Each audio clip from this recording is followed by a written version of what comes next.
সুপ্রিয় শিক্ষার্থী, আসসালামু আলাইকুম। Shimul memorial north school and college কর্তৃক আয়োজিত অনলাইন ক্লাসে সকল শিক্ষার্থীকে স্বাগত। তো শিক্ষার্থীরা, আমরা দ্বিতীয় শ্রেণীর ছোটদের পৃথিবী ক্লাস নিয়ে হাজির হয়ে গেছি। তো সোনামণিরা, তোমরা সকলেই জানো যে আমি গতদিনে বলেছিলাম যে আমাদের ইউটিউবে ক্লাস যাবে। গতদিনে আমাদের জুমে ক্লাস দিয়েছিল, এখন থেকে আমাদের কি হবে, ইউটিউবে ক্লাস যাবে। তো ক্লাস শুরুর পূর্বে আমি প্রথমে বলে নিই, উপস্থাপনায় আছি আমি আফরোজা বেগম রায়না, সহকারী শিক্ষক, Shimul memorial north school and college. তো শিক্ষার্থীরা দেখো, এখানে তোমাদের পাঠ পরিচিতি আছে প্রাণী জগৎ। বাবুরা, তোমাদেরকে আমি বলেছিলাম যে আমাদের প্রাণী জগতের উপরে 2টি ক্লাস হবে। 2টি ক্লাস হয়ে 2টি শীটের উপরে একটি ফিডব্যাক নেওয়া হবে। তো আমাদের ইউটিউবে যেহেতু ক্লাস হচ্ছে সেহেতু আমরা এখন ব্যবহারিকগুলো শিখবো, যেটা আমরা জুমে করতে পারছিলাম না সময় সাপেক্ষ হওয়ার কারণে। কারণ জুমে আমাদের একটা নির্দিষ্ট সময় দেওয়া থাকে, সময়ের মধ্যে আমাদেরকে ক্লাস শেষ করতে হয়। যেহেতু আমরা ইউটিউবে চলে এসেছি, সেহেতু আমরা এখন যে ব্যবহারিকগুলো শিখবো সেগুলো আমরা খুব সুন্দরভাবে শিখবো। গতদিনও আমি ক্লাসে বলে দিয়েছি তোমাদের, এবং ব্যবহারিকের শীট তোমাদের কাছে চলে যাবে। আচ্ছা, তাহলে প্রাণী জগতের উপরে আজকে ক্লাস 2 নেওয়া হবে। প্রথমে আমরা শিখন ফলটা দেখে নিই।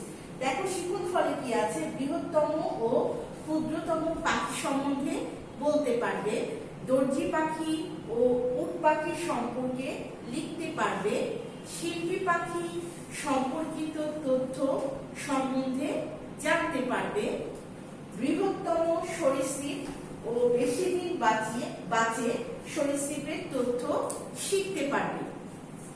তাহলে এই ছিল শিখন ফল। এবার বাবুরা, আমরা চলে আসি আলোচ্য বিষয়।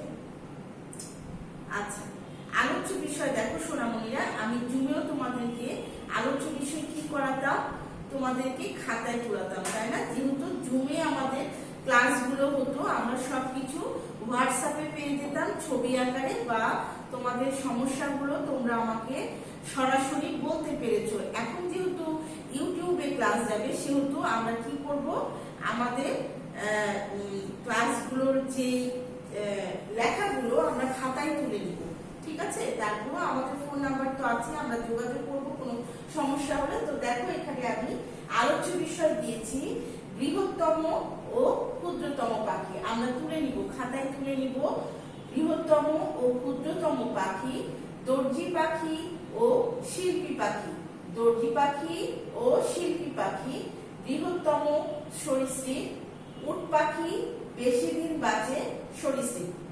আমি আরেকবার বলে দিচ্ছি তোমাদের সুবিধার্থের জন্য, বৃহত্তম ও ক্ষুদ্রতম পাখি, দর্জি পাখি ও শিল্পী পাখি, বৃহত্তম সরীসৃপ, উট পাখি বেশি দিন বাঁচে সরীসৃপ। এটা হচ্ছে তোমাদের আলোচ্য বিষয়। এবার চলে আসি মূল ক্লাসে। দেখো, প্রথমে আছে 1 নম্বর প্রশ্নে কি আছে, ছোট সোনামণিরা খেয়াল করো।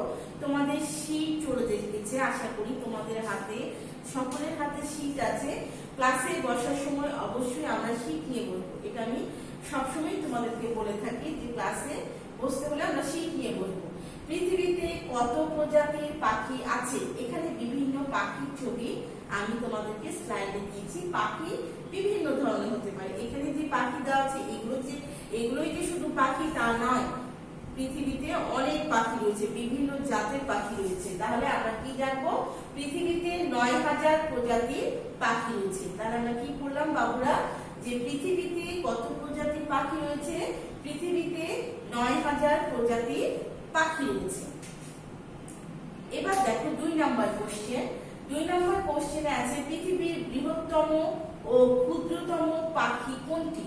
পৃথিবীর বৃহত্তম মানে কি? বৃহত্তম মানে বড়, আর ক্ষুদ্রতম মানে ছোট। তাহলে বৃহত্তম মানে আমরা কি জানলাম বাবুরা, বড়, এবং ক্ষুদ্রতম মানে ছোট। তাহলে উত্তর আছে পৃথিবীর বৃহত্তম পাখি উট পাখি। এই যে সেই উট পাখির ছবি। দেখো, এখানে উট পাখি হচ্ছে সবচেয়ে বড় পাখি, বৃহত্তম পাখি, ও ক্ষুদ্রতম পাখি হামিংবার্ড। সবচেয়ে ছোট পাখিটা হচ্ছে হামিংবার্ড। তাহলে আমরা কি জানলাম, যে যে পৃথিবীর বৃহত্তম পাখি উট পাখি ও ক্ষুদ্রতম পাখি হামিংবার্ড। আচ্ছা, এবার 3 নাম্বার কোশ্চেনে দেখো যে কোন পাখিকে দর্জি পাখি বলা হয়। দর্জি বলতে আমরা কি বুঝি সোনামণিরা, তোমরা জানো দর্জি বলতে কি বোঝায়? যারা কি কাপড় চোপড় সেলাই করে তাদেরকে আমরা কি বলি? দর্জি বলি, তাই না? টেলার্সে আমরা কি করি? জামা, সালোয়ার কামিজ, বিভিন্ন জিনিস কি ফ্রক বানাতে দিই, তারা আসলে দর্জি। তাহলে এই দর্জি বলতে কি বোঝাচ্ছে? যে যারা নিজের বাসা নিজে বুনতে পারে, তাই না? তাহলে এই টুনটুনি পাখিকে দর্জি পাখি কেন বলা হচ্ছে? এরা নিজের বাসা নিজেরাই তৈরি করতে পারে। তাহলে দেখো টুনটুনি পাখিকে দর্জি পাখি বলা হয়। আমরা কি জানলাম? যে কোন পাখিকে দর্জি পাখি বলা হয়। তাহলে আমরা কি বলবো বাবুরা? যে টুনটুনি পাখিকে দর্জি পাখি বলা হয়। এবার দেখো 4 নম্বরে বলেছে কোন পাখি সবচেয়ে দ্রুত গতিতে দৌড়াতে পারে। কোন পাখি সবচেয়ে দ্রুত গতিতে দৌড়াতে পারে? আমরা উট পাখি ছবি একটু আগে দেখলাম, তাই না? উট পাখি কি পৃথিবীর বৃহত্তম পাখি, তাই না? আর ক্ষুদ্রতম হচ্ছে হামিংবার্ড। তাহলে এই উট পাখি যদি বৃহত্তম পাখি হয়, তাহলে উট পাখি সবচেয়ে দ্রুত গতিতে দৌড়াতে পারে। এই পাখিটি সবচেয়ে বড় পাখি, তো এই জন্য এই পাখিটি খুব দ্রুত দৌড়াতে পারে, অনেক বড় বড় করে পা ফেলে। দেখো এখানে একটা দৌড়ের ছবি দিয়েছি, একটা ধাপ যদি এখানে ফেলে তো আরেকটা পায়ের ধাপ আরেকটু দূরে যেয়ে অনেকখানি দূরে যাবে, আর জোরে জোরে খুব জোরে দৌড়াতে পারে। তাহলে আমরা কি জানলাম? যে উট পাখি সবচেয়ে দ্রুত গতিতে দৌড়াতে পারে। আচ্ছা, এবার দেখো 5 নাম্বার কোশ্চেন আছে যে কোন পাখিকে শিল্পী পাখি বলা হয়। তাহলে আমরা এখানে কোন পাখির ছবি দেখছি বাবুরা? আচ্ছা বাবুরা দেখো, তাহলে আমরা কি বললাম? যে কোন পাখিকে শিল্পী পাখি বলা হয়। তাহলে আমরা কি বলবো? যে বাবুই পাখিকে শিল্পী পাখি বলা হয়। এই হচ্ছে সেই বাবুই পাখির চিত্র। তোমাদেরকে বিভিন্ন ধরনের পাখির ছবি দিয়েছি আমি, যেন তোমাদের চিনতে সুবিধা হয়, তাই না বাবুরা? এগুলো আমরা খেয়াল করবো, ছবিগুলো পাশাপাশি খেয়াল করবো যে কোনটা কোন পাখি, আমাদেরকে চেনার জন্যই ক্লাসে ছবি প্রদান করা হয়, তাই না? তো তাহলে এটা হচ্ছে বাবুই পাখি। বাবুই পাখিকে শিল্পী পাখি কেন বলা হয়? দেখো তো, এই যে বাবুই পাখিকে দেখছো, ওর বাসা কত সুন্দর করে বুনতে পারে, জানো? দেখেছো কত সুন্দর ভাবে, নিখুঁত ভাবে ওর বাসাটা তৈরি করেছে। যেহেতু ওর কাজটাও খুব সুন্দর ভাবে করতে পারে, এই জন্য বাবুই পাখিকে কি বলা হয়? শিল্পী পাখি বলা হয়। মনে থাকবে? তোমাদের নোটে, শীটে সবকিছুতে প্রদান করা হয়েছে। এবার দেখো 6 নাম্বার কোশ্চেন। 6 নাম্বার কোশ্চেন আছে পৃথিবীর বৃহত্তম সরীসৃপ কোনটি? আচ্ছা, তাহলে তোমরা তো একে চেনো, তাই না? এটা কিসের ছবি? সকলেই জানি আমরা, এটা কুমিরের ছবি। তাহলে আমরা উত্তরে কি বলতে পারি? পৃথিবীর বৃহত্তম সরীসৃপ কুমির। পৃথিবীর বৃহত্তম সরীসৃপ কুমির। মনে থাকবে বাবুরা? আচ্ছা, তাহলে এই কুমিরের ছবি দেখে আমরা সকলে বুঝতে পেরে গেছি আগে প্রথমে, তাই না? যে এটা কুমির। এবার দেখো 7 নাম্বার কোশ্চেন। 7 নাম্বার কোশ্চেনে আছে সবচেয়ে বেশি দিন বাঁচে কোন সরীসৃপ। তাহলে আমরা কি করব? এখানে কার ছবি দেখতে পাচ্ছি বাবুরা? এটা চেনো না সকলে? আমি জানি আমার ছোট্ট সোনামণিরা সকলে চেনে। এটা হচ্ছে কচ্ছপের ছবি, তাই না? এটা কচ্ছপ। তাহলে আমরা কি বলবো? সবচেয়ে বেশি দিন বাঁচে কচ্ছপ।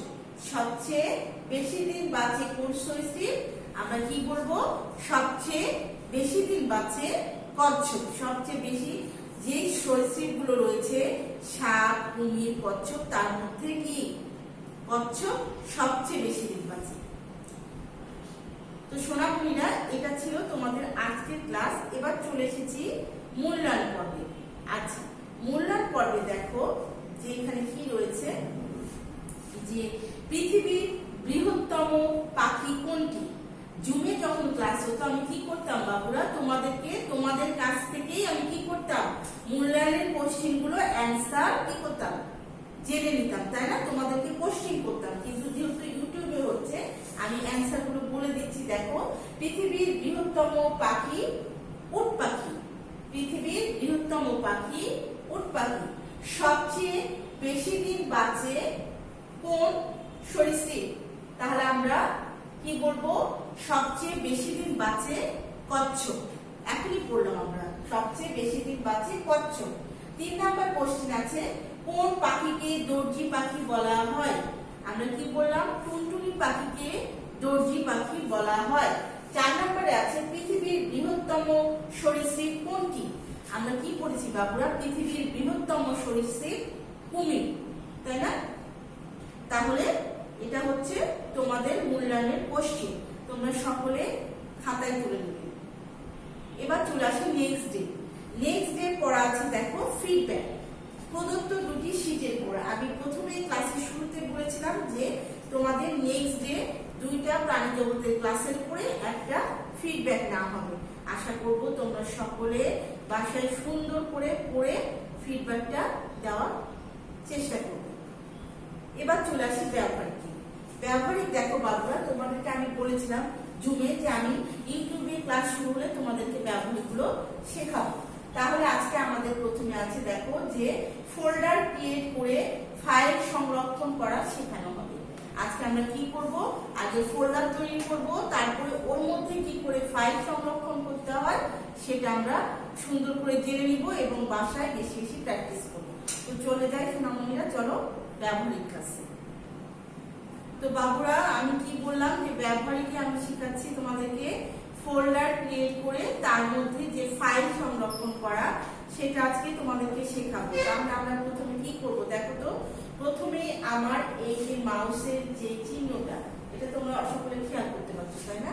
সকলে খেয়াল করলে এখানে মাউসের যে বাটনের যে ক্লিক করি আমরা, সেটার ডান দিকে আমরা ক্লিক করব, ডান দিকে ক্লিক করব, ডান বাটনে ক্লিক করব। ক্লিক করার পরে দেখো বাবুরা, এই যে এখানে চলে আসছি, এখানে দেখো লেখা আছে নিউ। এই নিউ এ যদি আমরা ক্লিক করি তাহলে আমাদের এই যে ফোল্ডার, এখানে পাশে যে এটা দেখছো, চারটা দেখছো, এখানে উপরে লেখা আছে ফোল্ডার। তাহলে এখানে আমরা ক্লিক করলে আমাদের এই যে দেখো, খেয়াল করো যে একটা নতুন ফোল্ডার তৈরি হয়ে গেল। এখন এই নতুন ফোল্ডারে আমরা এখানে নিউ ফোল্ডার, দেখো এখানে লেখা আছে বাবুরা, খেয়াল করো সকলে, যেখানে লেখা আছে নিউ ফোল্ডার। এখানে যদি আমরা নিজেদের নাম বা যে ফাইলটা সংরক্ষণ করব যদি মনে করি, তাহলে এখানে আমরা রিনেম করে নিতে পারবো, আমরা সেই নামটা রিনেম করে নিতে পারবো। আচ্ছা, আমি রিনেম করছি না, যদি তোমাদের প্রয়োজন হয় তোমরা রিনেম করে নিতে পারবে। তাহলে রিনেম করার পরে তাহলে আমরা কি করব? এই যে আমাদের নতুন একটা কি ফোল্ডার আমরা পেয়ে গেলাম। এখন আমার দেখো এখানে আমার অনেকগুলো প্রয়োজনীয় ফাইল আছে। তাহলে আমি যদি মনে করি যে এখান থেকে যে কোনো একটা ফাইল নিয়ে আমি এই নতুন ফোল্ডারের মধ্যে সংরক্ষণ করব, তাহলে আমাদেরকে কি করতে হবে? এখান থেকে আমরা কপি করে নেব।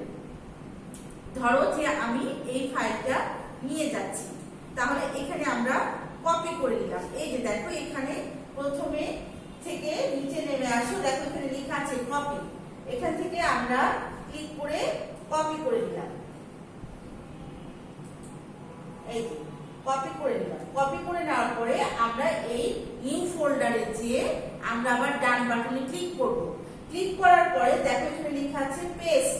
এই যে দেখো আমি নিচে নামাই নিয়ে আসছি পেস্ট। এর মধ্যে যখন আমরা ক্লিক করব তখন আমাদের এই যে ফোল্ডারটা দেখো এর মধ্যে সংরক্ষণ করা হয়ে যাচ্ছে। তোমরা খেয়াল করো বাবুরা, এই যে ফাইলটা আমাদের সংরক্ষণ হচ্ছে। নতুন যে ফোল্ডারটা করলাম এর মধ্যে আমার নতুন ফাইলটা সংরক্ষণ করছি আমি। একটু খেয়াল করো তাহলে বুঝতে পারবে।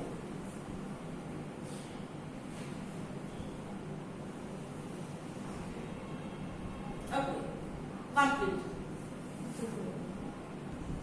তো সোনামণিরা, আমরা এবার দেখে নিই যে আমরা যে ফাইলটা সংরক্ষণ করলাম এই ফোল্ডারের মধ্যে, এই নতুন ফোল্ডারের মধ্যে সেটা আছে কিনা। তাহলে আমরা এটা ওপেন করব। ওপেন করে নিয়ে দেখে নিব। এই যে দেখো আমার এই ফাইলটা এখানে সংরক্ষণ করা হয়ে গেছে। তাহলে ছোট্ট সোনামণিরা, এইভাবে আমরা কি করব? ফাইল সংরক্ষণ করব নিউ ফোল্ডারে।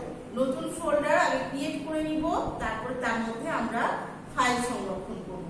তাহলে তোমাদের এইভাবে ব্যবহারিকটা করতে হবে। তো আমাদের আজকে ব্যবহারিক ক্লাস প্রথম হলো, এর মানে এই নয় যে আজকেই তোমাদেরকে সবটুকু শিখে যেতে হবে। আমি তোমাদেরকে আবার পরবর্তীতে এর উপরে আবার ক্লাস নিব, আবার সুন্দরভাবে তোমাদেরকে শিখিয়ে দিব। ঠিক আছে? তাহলে সোনামণিরা, এই ছিল আজকের ক্লাস। পরবর্তী ক্লাসে আমন্ত্রণ জানিয়ে এখানে শেষ করছি। সকলে সুস্থ থাকবে, ভালো থাকবে, বাসায় অবস্থান করবে। সকলকে ধন্যবাদ।